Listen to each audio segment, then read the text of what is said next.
والسلام على أشرف الأنبياء والمرسلين سيدنا ومولانا محمد صلى الله عليه وسلم وعلى آله وأصحابه أجمعين. أما بعد، فقال الله تعالى في القرآن الكريم: أعوذ بالله من الشيطان الرجيم. بسم الله الرحمن الرحيم. قل هل يستوي الذين يعلمون والذين لا يعلمون. وقال النبي صلى الله عليه وسلم: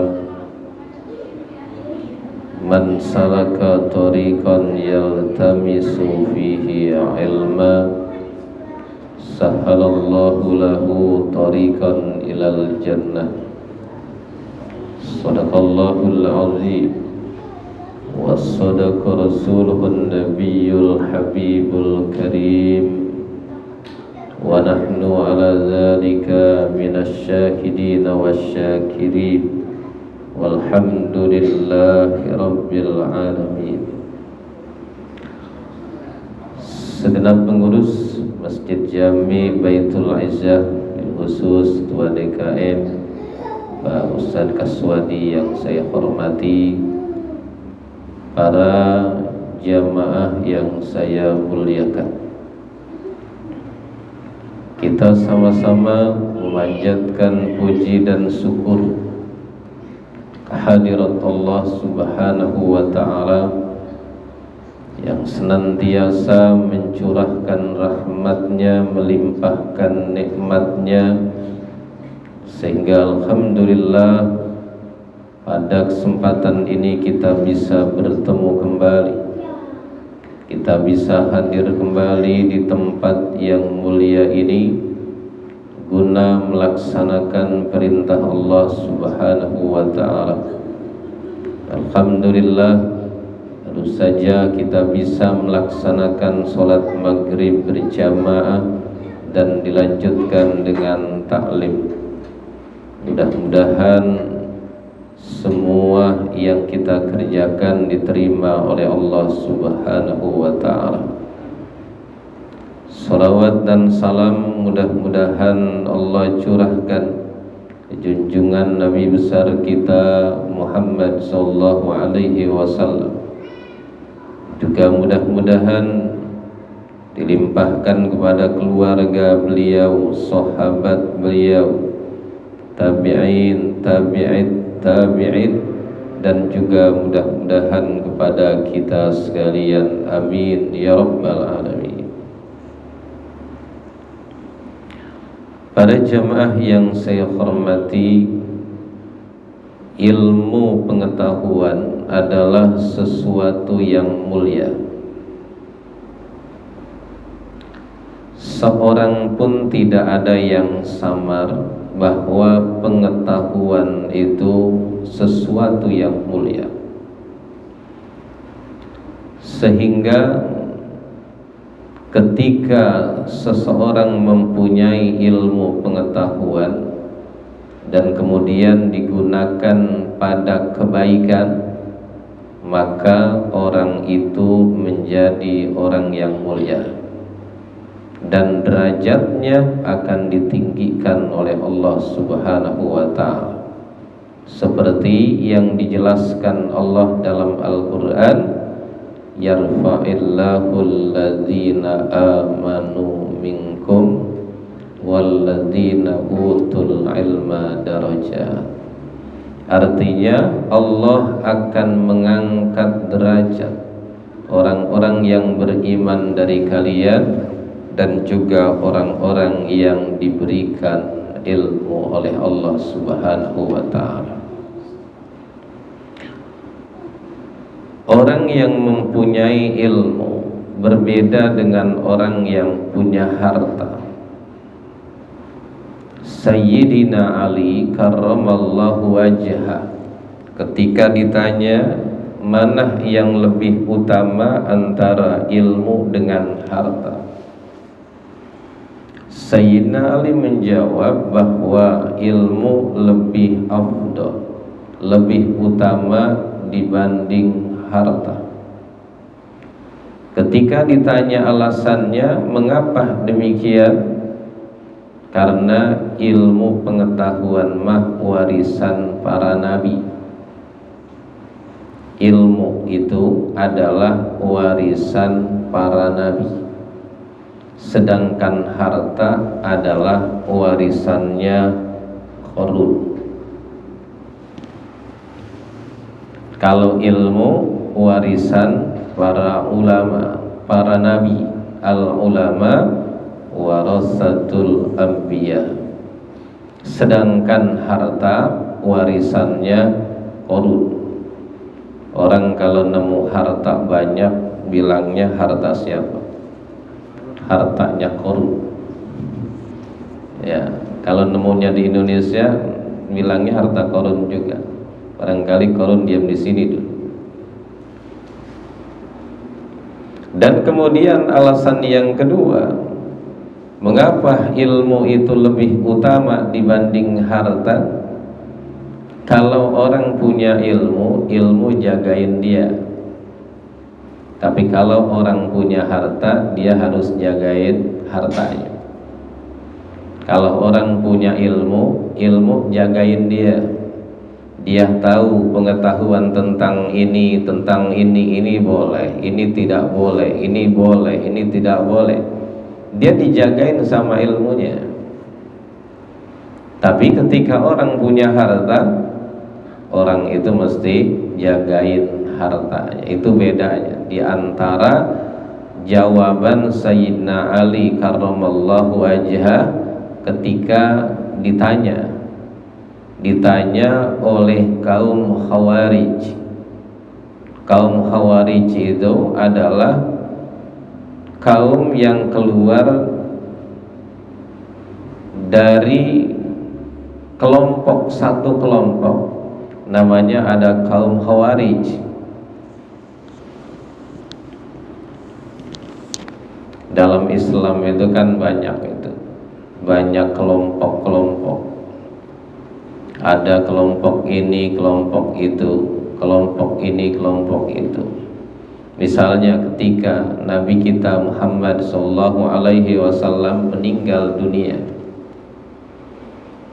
maka akhirnya sahabat baik dari kalangan sahabat Muhajirin maupun sahabat Ansor.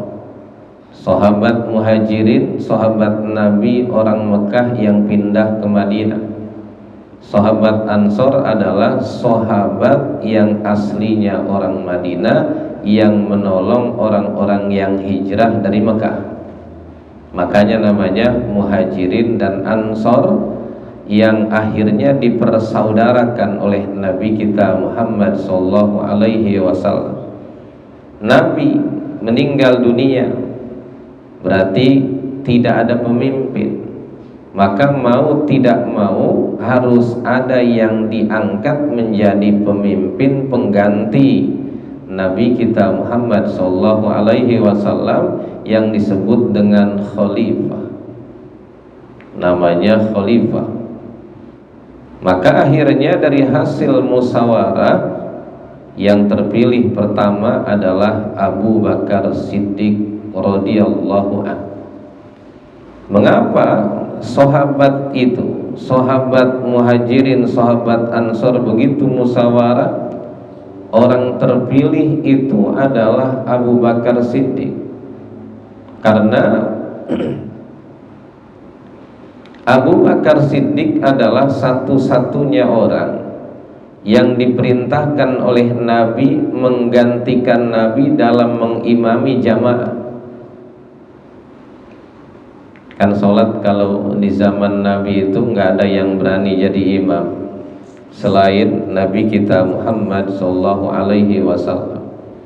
Maka ketika Nabi sudah tidak bisa ngimamin karena sakit, Abu Bakar Siddiqlah yang diperintahkan untuk menggantikan Nabi mengimami jamaah. Itu diantara alasan mengapa yang dipilih adalah Abu Bakar Siddiq, diganti Abu Bakar Siddiq. Abu Bakar Siddiq meninggal dunia, diganti dengan Umar bin Khattab. Umar bin Khattab meninggal dunia, diganti dengan Utsman bin Affan. Utsman bin Affan diganti dengan Sayyidina Ali. Ketika terpilihnya Abu Bakar Siddiq itu hasil musyawarah, tapi ada saja yang tidak setuju. Ada yang mengatakan harusnya bukan Abu Bakar Siddiq, harusnya adalah Sayyidina Ali. Maka karena tidak setuju dengan hasil musyawarah, keluarlah mulai itu. Ya, mulai ada kelompok-kelompok. Itu dari situlah mulai.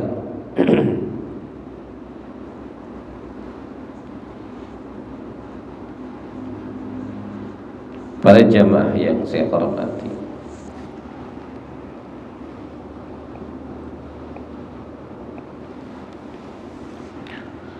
saya lanjutkan as-sanatur rabi'atu minal hijrah. Kejadian di tahun keempat hijrah. Beres kejadian-kejadian terjadi di tahun ketiga hijrah, maka selanjutnya adalah kejadian yang terjadi di tahun keempat hijrah. Tahun keempat hijrah itu adalah tahun ketika Nabi kita Muhammad sallallahu alaihi wasallam hijrah ke Madinah dapat 4 tahun. Maka berarti disebut tahun keempat hijrah, nantinya menjadi 4 hijriyah gitu. Maka perhitungan hijriyah itu, tahun hijriyah mulainya sejak hijrahnya Nabi kita Muhammad sallallahu alaihi wasallam dari kota Mekah ke kota Madinah. Ghazwatu Bani Nadir, ada terjadi peperangan namanya perang Ghazwah Bani Nadir.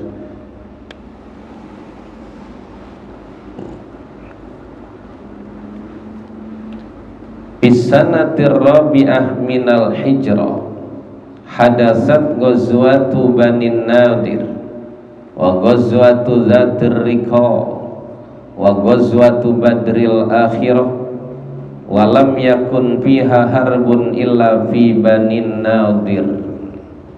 Di tahun keempat hijrah itu terjadi beberapa peperangan. Ada yang namanya perang Bani Nadir, ada yang namanya perang Zatir Riqa, ada yang namanya perang Badar Akhir. Walam yakun fiha harbun, tapi itu semua tidak sampai terjadi pertempuran illa fi Bani Nadir, kecuali cuma perang Bani Nadir saja yang sampai terjadi pertempuran.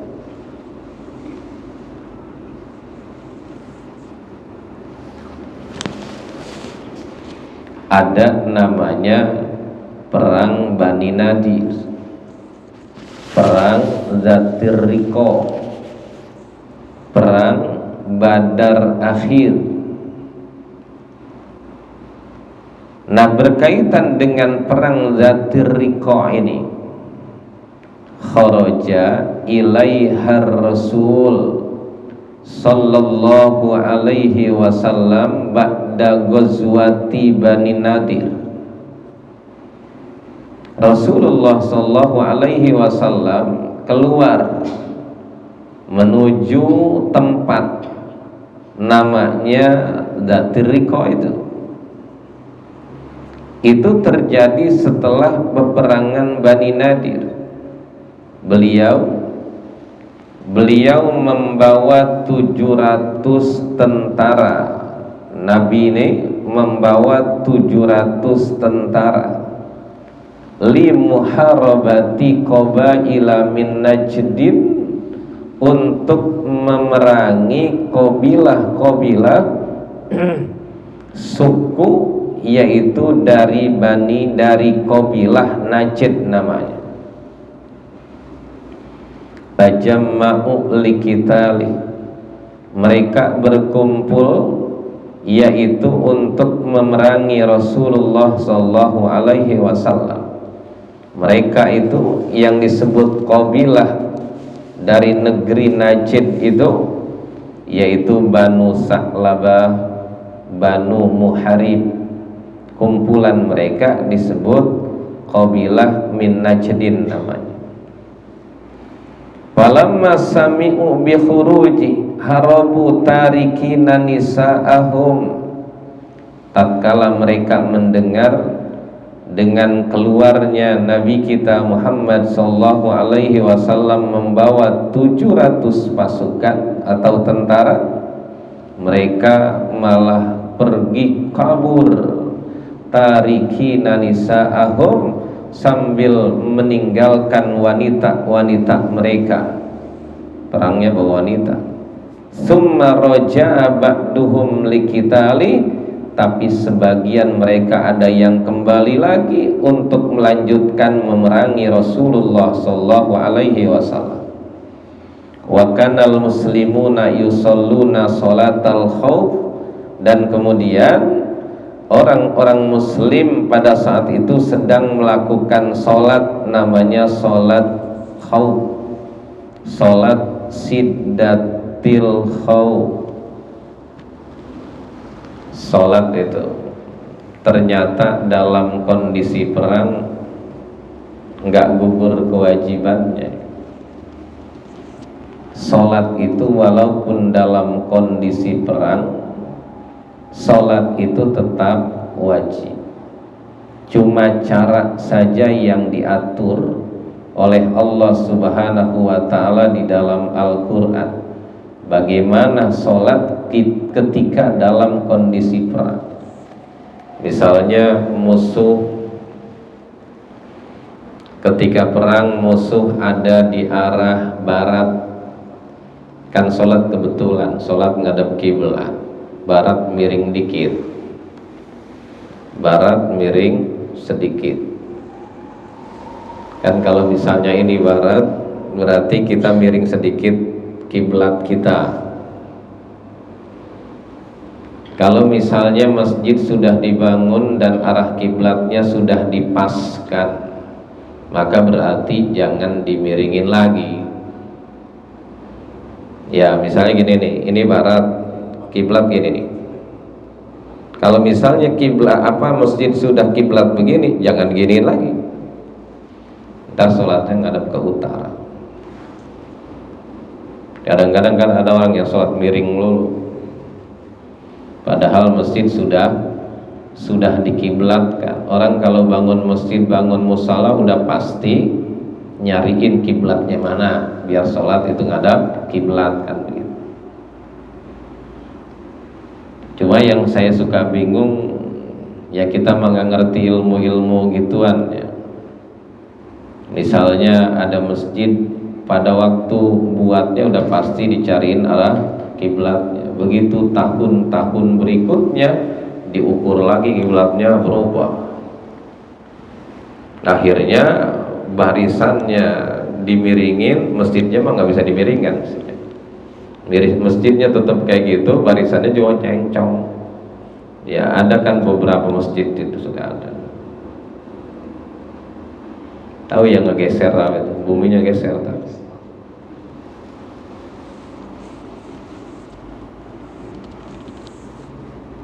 Nah dalam kondisi perang, sholat diatur tuh, sholat diatur.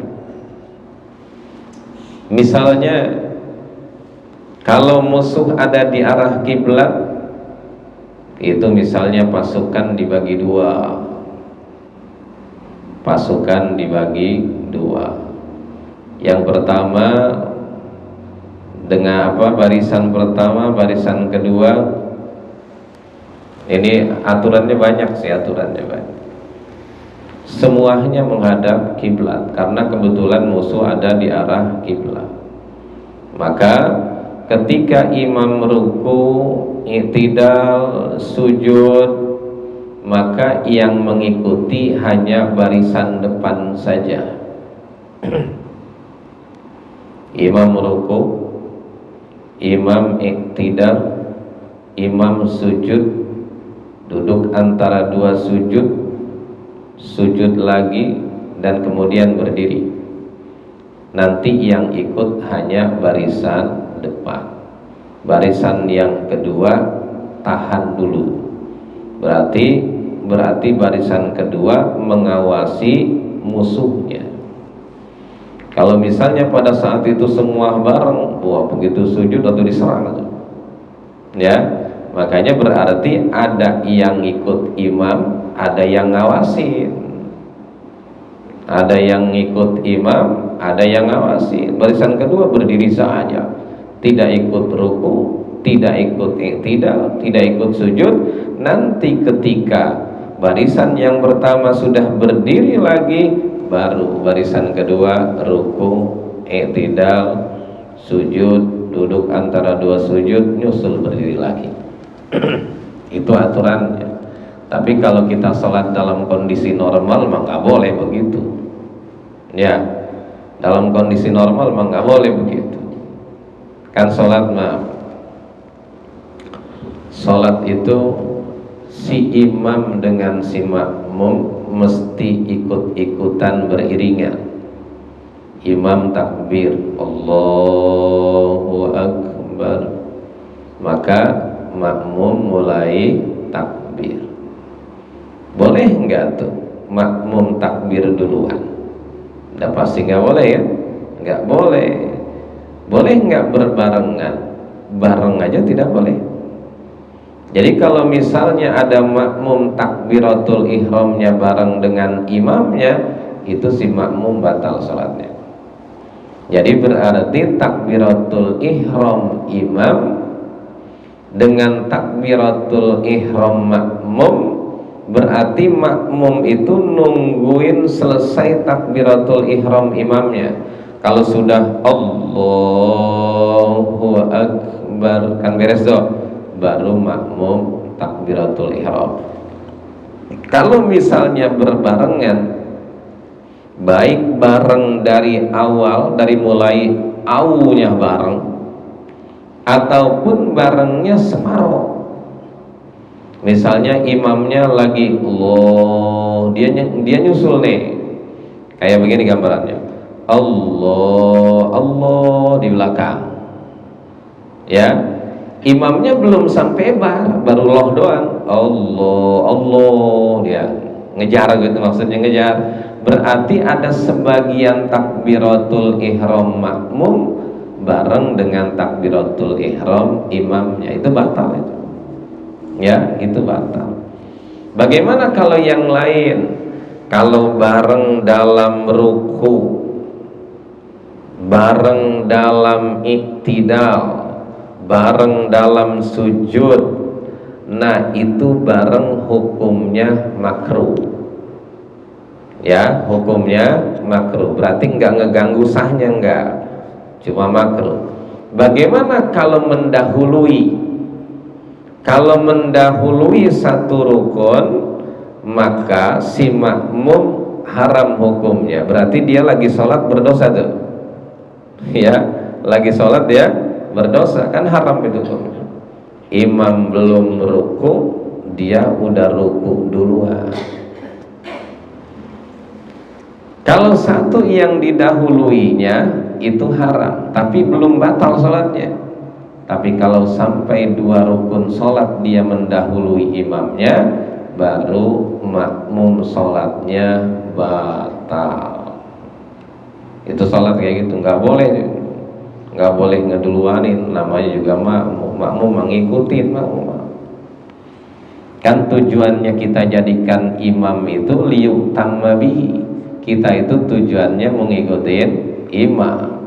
Dalam sholat berjamaah itu tidak ada yang diperintahkan melakukannya bareng antara imam dengan makmum kecuali satu, yaitu ketika membaca amin saja.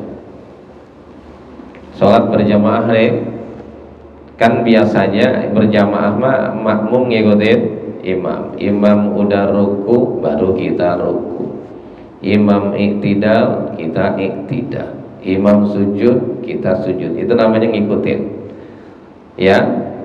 Jangan dibareng-barengin, makruh itu. Dia imam ruku bareng dia sama dia dibarengin. Nah, cuma ada satu yang kita dianjurkan bareng dengan imam, yaitu ketika membaca amin. Amin itu bukan bagian dari surat Al-Fatihah. Ya, surat Al-Fatihah mah sampai waladhdallin. Ketika amin itu mah sunnah, dan sunnahnya imam dengan makmum bareng. Berkaitan dengan baca Allahu Akbar Allahu Akbar itu Allahu Akbar takbiratul ihram, takbir yang pertama. Jangan, nggak boleh aknya dipanjangkan, nggak boleh jadi berarti Allah bukan Kalau misalnya aknya panjang berarti di situ ada hamzah dua yang disebut dengan hamzah istifham. Kalau misalnya Allahu Akbar artinya Allah Maha Besar, kalau aknya dipanjangin maknanya jadi ada pertanyaan, apakah Allah Maha Besar? Begitu nantinya. Di dalam Al-Quran ada hamzah yang dibaca panjang, dan bahkan panjangnya harus sampai 6 harakat. Namanya mad farqu namanya. Qul Allahu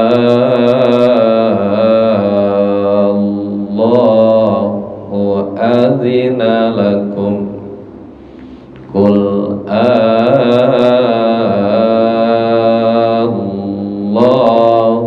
adzina lakum.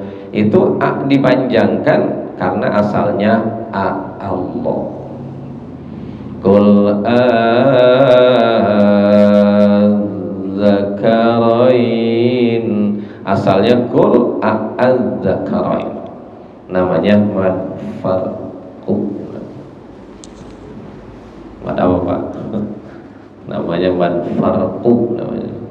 Jadi dalam belajar tajwid itu mad banyak. Ada yang namanya mad tabi'i, ada yang namanya mad wajib muttasil, ada yang namanya mad jaiz munfasil, ada yang namanya mad arid lis-sukun, ada yang namanya mad badal, ada yang namanya mad iwad, ada yang namanya mad lazim musaqqal kalimi, mad lazim mukhaffaf kalimi, mad lazim harfi musbah, mad lazim mukhaffaf harfi. Ada yang namanya mad silah, qasirah, tawilah, mad lain, mad farqu, mad tamkin. Nah, ini kita mesti kenal itu. Itu bagian daripada ilmu tajwid, yaitu ilmu yang menjelaskan tentang bagaimana membaca Al-Quran yang baik dan benar. Kalau kita nggak belajar itu, baca Quran kita semau-maunya, nggak ada patokannya. Begitu kita baca nih mad apa, kita baca ini panjang mad apa ini, mad apa ini panjangnya berapa harakat, kan diatur. Nggak bisa semau-maunya panjang. Jangan ada orang baca Al-Quran ngikutin bagaimana kalau ada bendera panjang, bendera tuh yang ada gitu tuh panjang, ya apa tokannya begitu doang. Maka saya juga suka ngedengerin orang baca Al-Quran, misalnya mad arid li sukun panjangnya sepanjang apa tahu? Kata saya, kalau lagi belajar tajwid mah man arid lisukun cuma 6 harakat banyak. Misalnya kayak gini, Bismillahirrahmanirrahim.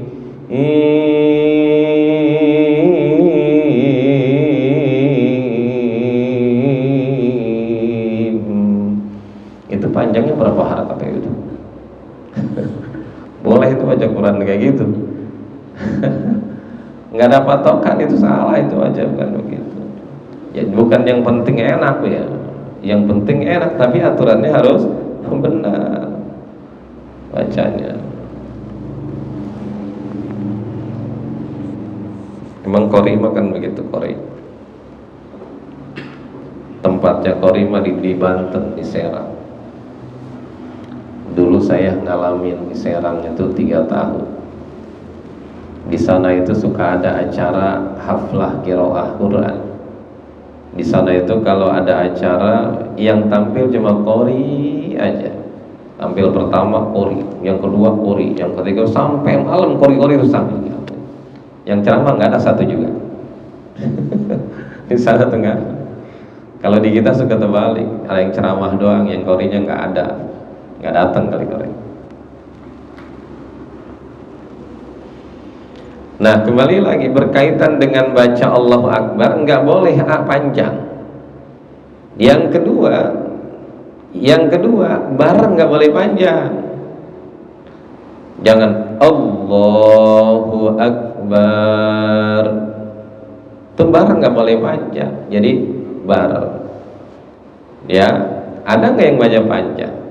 Suka denger, ya, suka denger.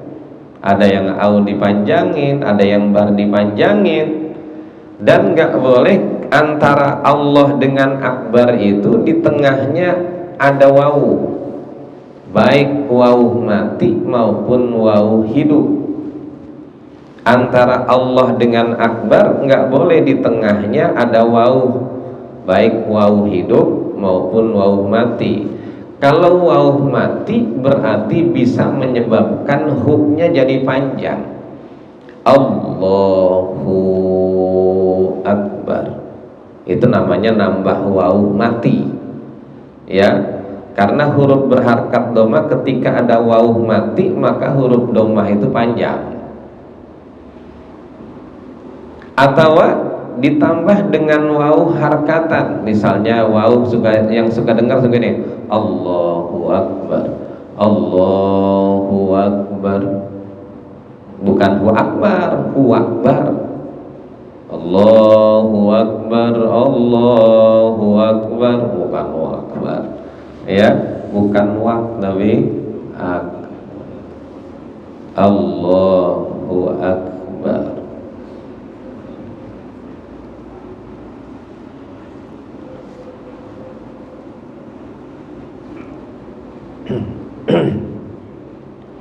Kalau kita ada di kota ya, di tempat rame itu yang sholat rame ya, kayak di sini kalau sholat maghrib, sholat subuh kan rame. Saya waktu malam Ahad yang lalu ya, hari Sabtu yang lalu saya ada di Lampung Selatan, yang waktu dihubungin Pak Ustadz Kaswadi. Saya itu ada di Lampung bukan apa-apa acaranya, tujuannya nganter ngebesan. Ya, nganter ngebesan. Jadi saya punya bibi itu anaknya nikah dapat orang sana. Anak bibi itu laki-laki, jadi ngebesan. Saya sudah diminta jauh-jauh supaya ikut. Barangkali saya mah suruh kerja ngomong paling juga di sana aja, suruh ngewakilin tuan rumah. Saya bilang, Bi, aduh saya mau repot. Kata bibi bilangnya apa? Atau bibi mau nyuruh siapa kalau bukan nyuruh di sini gitu. Jadi kita udah nggak bisa nolaknya. Akhirnya kita ke sana berangkat dari malam Jumat, acaranya Sabtu berangkatnya malam Jumat jam 2 mau subuh berangkat, tujuannya biar di kapal sholat subuhnya gitu. Berangkat dari jam 2 sampai sana. Jadi itu Lampung Selatan itu udah tinggal 1 kilo lagi Palembang, batasan namanya Waikanan, namanya Waikanan. Sampai sana sore menjelang maghrib hari Jumat, ya kurang lebih hampir 15 jam kalau nggak salah. Nah itu akhirnya kita istirahat malam Sabtu. Nah, Sabtu begitu Sabtu subuh ada masjid. Rumah memang jauh-jauh, rumah di sini rumah, ntar belah sono baru ada rumah, sana rumah. Kan kalau di sini baru mau genceng-genceng, ya di kota mah, di sana mah rumah jauh-jauh, tanahnya luas-luas. Akhirnya saya menjelang subuh udah duduk di masjid deh, duduk di masjid sama teman yang dari Tangerang juga. Kata saya, mana orang sini nih yang datang ya, udah mau waktu belum pada ada. Datang satu orang, baru satu nih, waktu azan dia azan. Begitu habis azan, saya kan pada sholat sunnah subuh itu. Begitu setelah sholat sunnah subuh, datang satu lagi, dia mau qomat. Yang azan tadi dia, yang qomat ganti lagi. Maksudnya yang qomat ini tujuannya yang tadi azan itu biar jadi imam, karena nggak ada lagi. Akhirnya begitu habis qomat, ya yang mau jadi imam ini kan nawarin kita dulu, Pak, imamin Pak, imamin. Saya nyautin, Pak, saya mah pendatang, tamu, ya yang utama orang sini. Akhirnya dia maju kan, maju. Masya Allah, itu nggak nambah lagi Pak jamaah itu. Jadi kalau saya nggak ada, itu dia cuma sholat subuh cuma berdua, imamnya satu, makmumnya satu. Imamnya satu, yang imam yang azan tadi, yang makmumnya yang qomat itu tadi. Kata saya, Masya Allah, nggak betah saya pakai diam di sini nih gitu ya. Waikanan namanya. Ya, Masya Allah. Terus begitu acara di pernikahan, ada acara sambutan, udah kemudian akad nikah. Itu akad nikah ada sedikit beda sama akad nikah di kita. Kan biasanya begini kata apa yang nikahin walinya ini, ya Zaid bin Umar, aku nikahkan kau dengan putriku yang bernama Anu dengan mas kawin kontan, misalkan gitu. Dia mah kalau dipanggil nama nyaut dulu, Pak. Ya Zaid bin Umar, saya, gitu kata dia tuh. Kata pengantinnya tuh harus nyaut saya dulu, baru dilanjutkan. Ya Zaid bin Umar, saya, aku nikahkan kau, gitu. Kata saya jadi saksi dalam mesem-mesem, tapi kata saya nggak ngeganggu ini, nggak apa-apa. Maksudnya dia nyaut doang, nyaut. Maksudnya dipanggil tuh kudu nyaut dulu gitu. Di kita nggak ada kan? Nggak ada di kita mah, langsung aja. Jadi itu ada sedikit. Itu mah nggak, tapi ini dulu pernah pengalaman juga, saya nganter ke Sukabumi, tapi udah pedalaman juga, ngelewatin hutan-hutan itu di Sukabumi.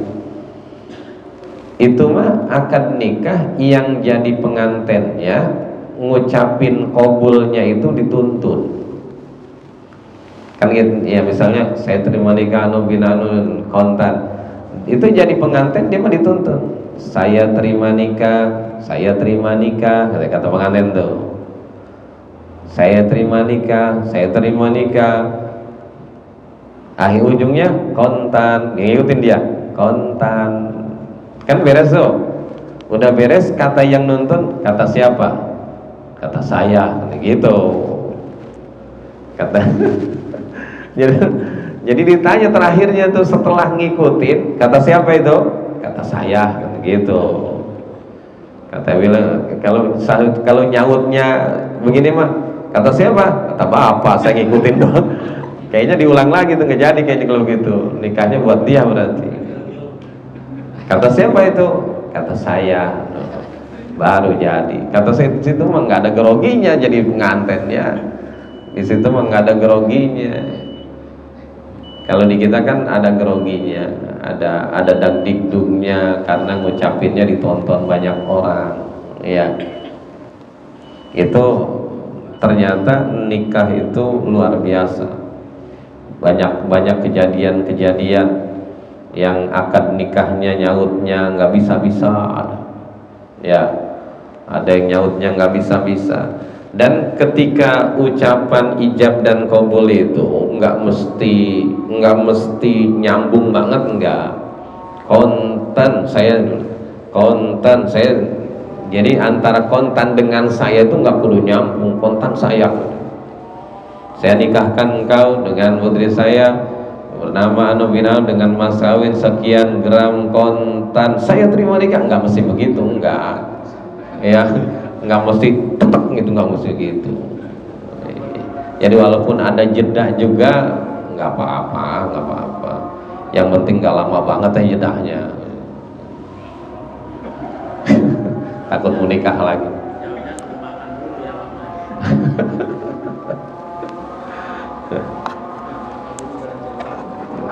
Para jamaah yang saya hormati, demikian dulu yang dapat saya sampaikan pada pertemuan ini. Mudah-mudahan apa yang saya sampaikan bermanfaat, dan mohon maaf apabila ada kesalahan dan kekurangan. Terima kasih atas segala perhatian. Hadanallahu wa iyyakum ajma'in. Assalamualaikum warahmatullahi wabarakatuh. Allah